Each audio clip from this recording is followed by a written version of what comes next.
Hello everyone, my name is Amanda and welcome back to another video of the Planty Mandy.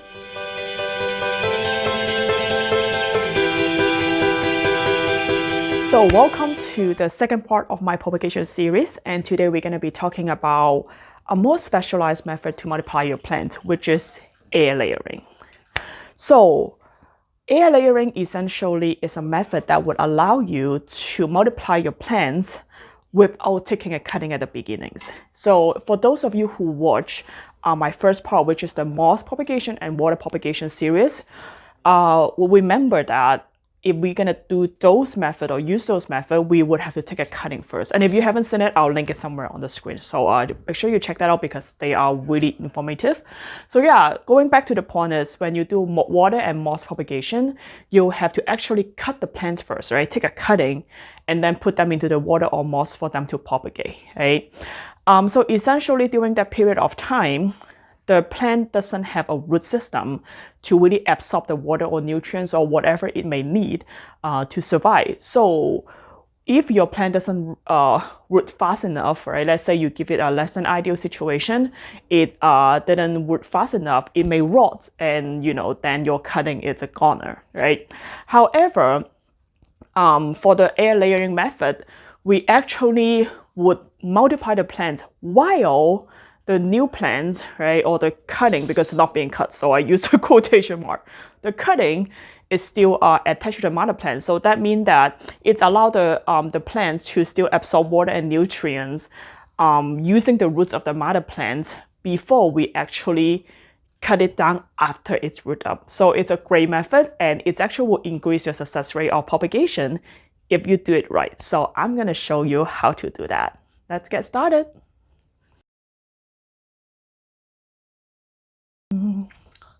Alright, so before we go into how to do that, let's go over the material and also the tools you may need. So first of all, very important, you need something like a container, right, or something that would contain the plants, to give the space for the plants to root up, right?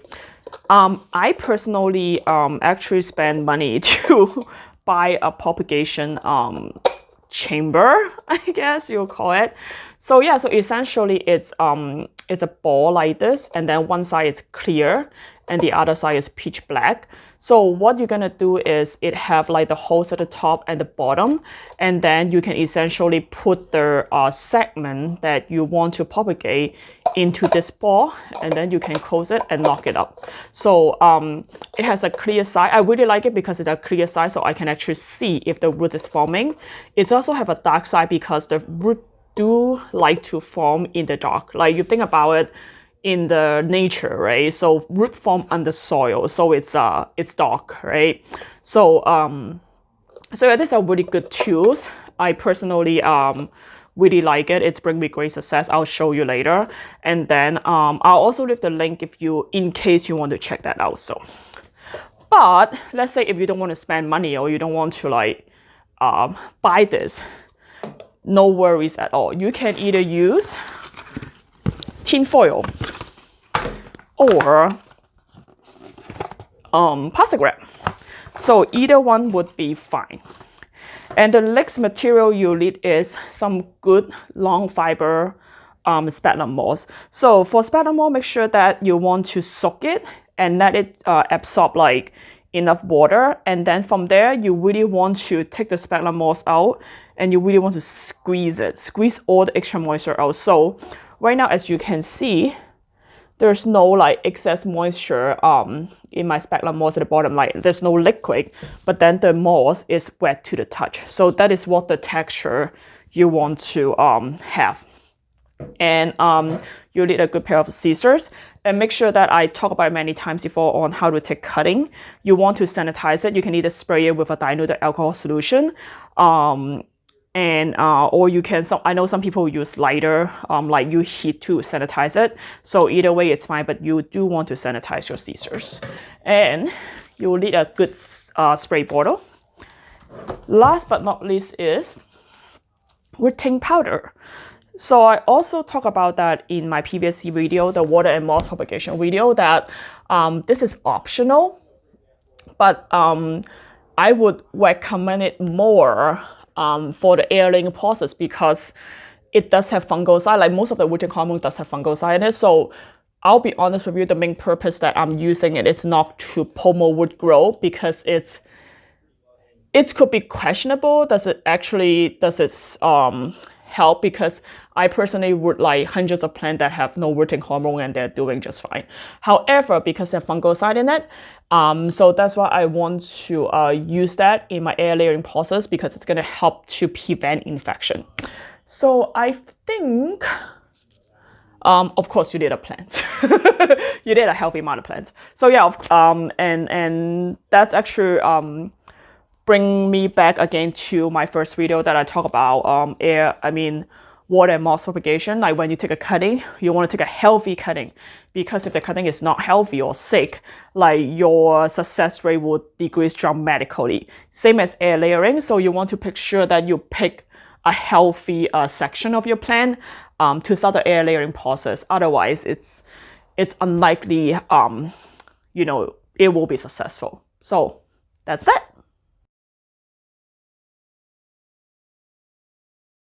All right, so first of all, let's talk about which part of the plants you would want to pick to start the air laying process. So you may not be able to see my full face because I want to focus more on the plants.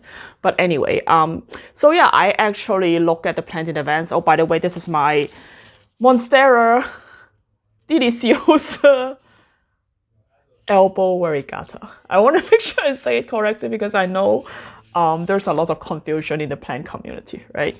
So anyway, you can see this is my Monstera deliciosa albo variegata. Like a tongue twister. But anyway, like this is a great candidate for air layering because you can see there's a lot of aerial root that is sticking out. Okay, so when I think about which section I want to actually do the air layering process, obviously I want to pick a healthy leaves. So this is a very healthy looking leaves and I love the marbling.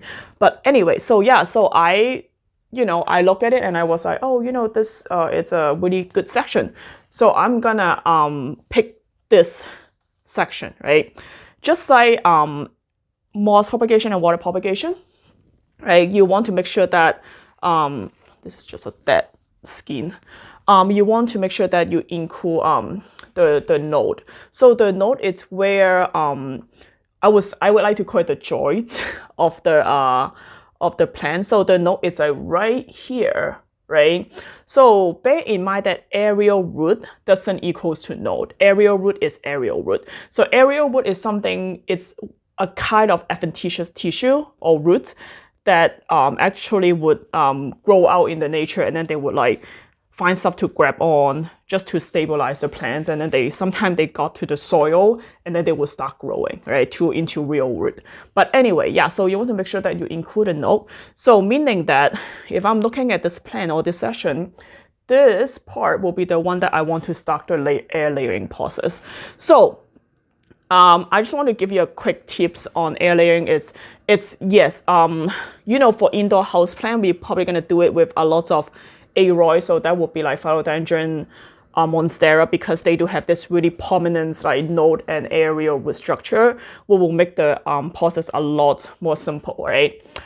However, you can also do it for like trees or a lot of outdoor plants. The only difference is if you're going to do it for outdoor trees that have bark or woody structure on it, you would have to scrape away the barky part of the tree because when you scrape it down, you actually scrape away something called the cambium. So cambium is basically a plant cell that or structure or tissue that would produce the bark and the woody part. So you have to scrape them off in order for the flesh, because the flesh of the plant to be able to produce root. But since when you look at the Monstera right here, or a lot of the philodendron, they don't have that woody structure. So meaning that you don't have to do that process at all. But in case you want to do it on some woodier plants, you do have the options and you can definitely do that. All right, so after I pick whatever portion I want to start with, what I want to do is I want to bring my tools, right? So for me, it's this ball.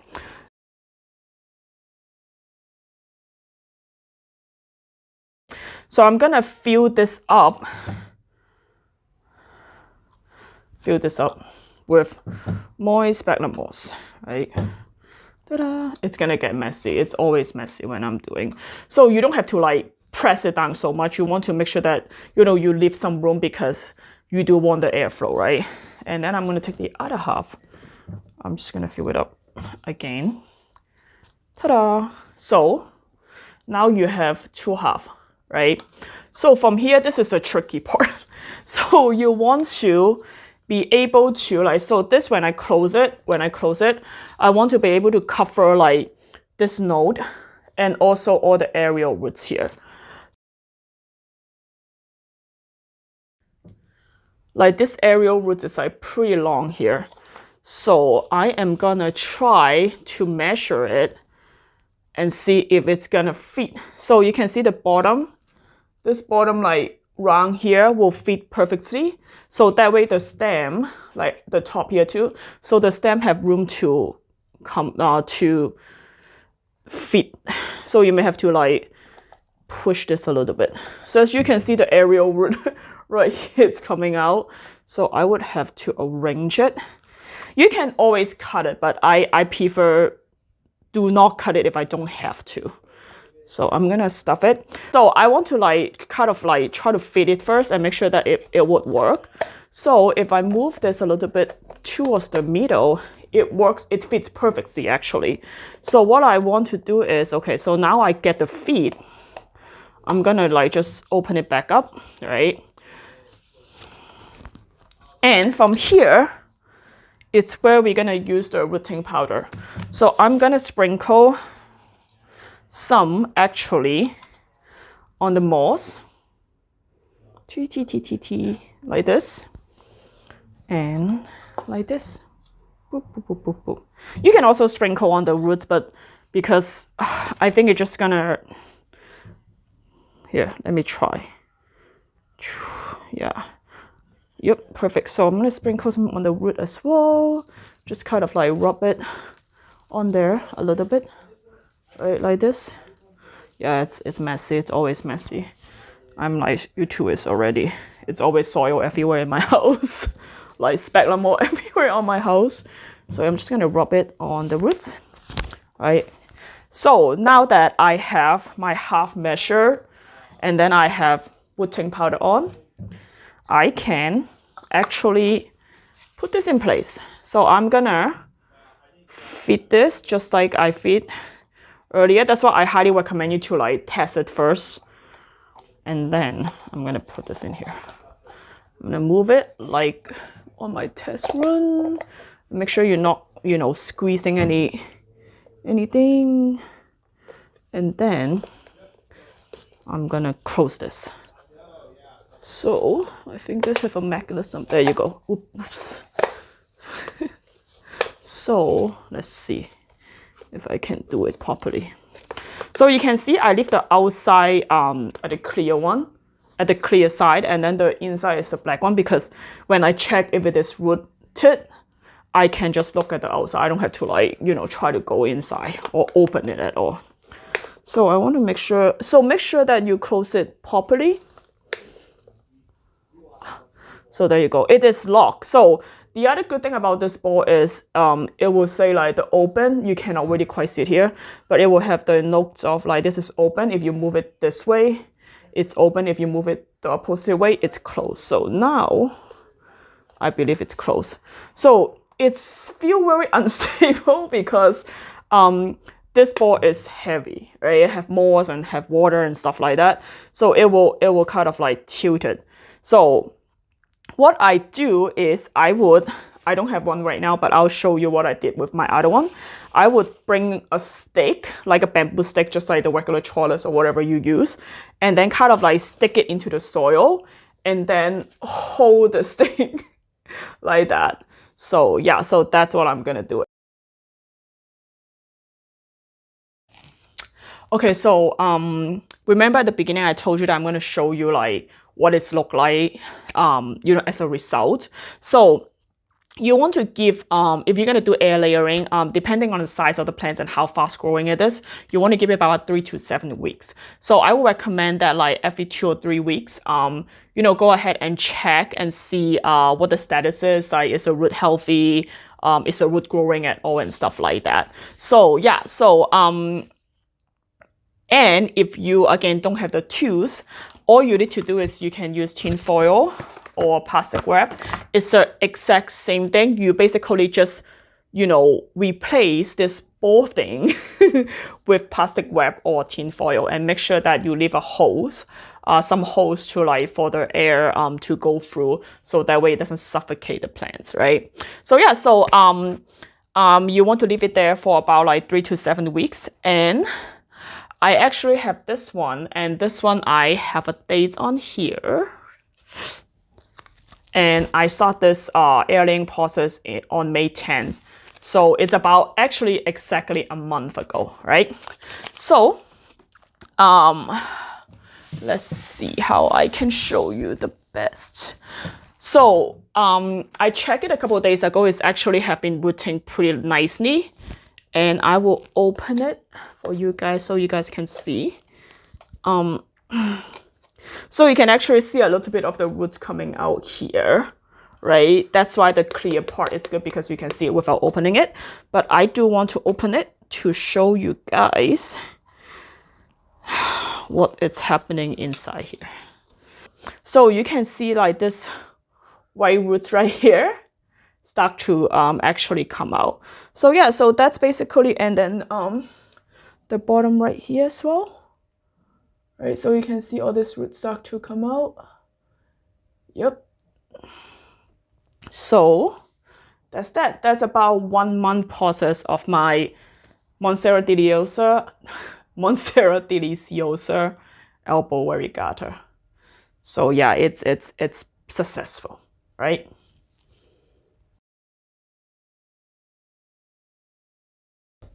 All right, so that's pretty much how air layering goes.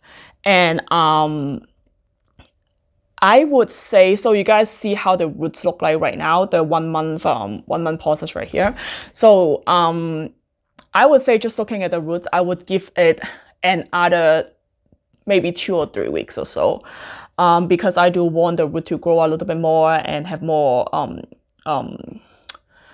to be stronger before I actually cut it.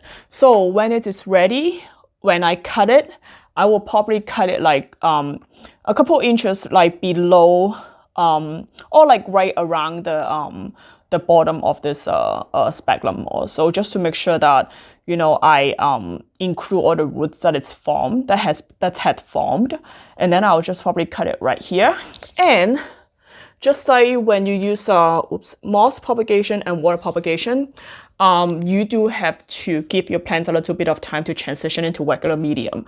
So what I'm gonna do is, after I cut this off, I will probably make sure that I take off as much moss as possible. I would even I think I would even put it in the water for a little bit, just so it can get rid of as much sphagnum moss as possible. So from there, I'm gonna put it into a woody, well-draining soil, and that is extremely important for the plant to transition. So I'm gonna put it into an extremely airy mix. So that would probably be my regular Hoya mix. 60% bark, 30% perlite, and maybe 10% cactus mix. So from there, you don't want to put it in like a bright light, super direct sunspot. You probably want to put it in like a mild spot that have like some light, more mild temperature, some humidity, so that way it doesn't stress the plants out too much, because it is going through a period of transition. So that's basically how you transition the plants, and just make sure that you make the observation, like see if the plants, after you cut it off and transition that into a soil mix, make sure that it doesn't have any strange like yellowing leaves, or the stem get mushy and stuff like that, and you'll be fine. All right, so what do you think? That's the air layering process and the method, and I hope that it's helpful. It's it is a newer method for me as well, and I tested out a couple of times and it actually works really well, especially when it's come down to you know, having the plant still be able to absorb nutrients and water while it is rooting. It's just a game changer, like, you know, in terms of when you're rooting plants, like, you don't want to cut into rods, right? So in this, using this method, you don't have a worry about that. And yeah, if you have any question, make sure that you let me know in the comments below. I'll try my best to answer. And before we end, I do have a quick reminder. So I'm collaborating with the Seed and Soul Club. So they are a plant community that has been hosting like plant swap or like plant workshop and stuff like that in the Bay Area in California, California. And then yeah, I'm collaborating with them to host a 2-part virtual workshop for propagation. So the one, I think one is coming up this Saturday actually. And then it's at June 13, 11 a.m. Pacific Standard Time. So I would post the link in the video note if you guys want to attend the virtual workshop. It will be hosted on the Instagram TV, IGTV format. And the great thing about that is that you guys can give me a question right away, because I know that a lot of time when I do the instructional video on YouTube, right, you guys can give me a question later on, but sometimes as I'm doing stuff, you say, oh, what are you doing? Like, what is going on right now? So for the IG format, IGTV format, you can give me the question right away and then we can address it right away. So yeah, so that will be the coming Saturday. So I said it's 2-part because the first part will be water and moss propagation, which is like more the common, accessible, simple method. And then it's actually have a part 2. I believe it's 2 weeks after this Saturday. I'm not sure. And that would be the niche propagation method. So that could be that will be air layering or even seed propagation. So if you're interested, make sure that you click the link below so that way you can register for free. So yeah, this is a free event. We just want to, you know, really give back to the plant community and then have some fun while we are still kind of, depending on where you locate at, you know, doing some social distancing or some form of shelter in place. But yeah, so click the link below and then I will see you guys soon. And if you like this video, as always, please click like. It's really helped me to understand that I'm doing the right job for you guys. Because what I think is right doesn't mean that it's right for you. Right? So my main purpose is to serve you guys. So if you guys can give me some feedback or a thumbs up or even thumbs down, so I would know that, okay, this is what you want or this is not what you want. And also make sure that you subscribe if you desire more future video of me, and I will do my best to produce more to better serve you guys. And as always, I will see you next time. Bye.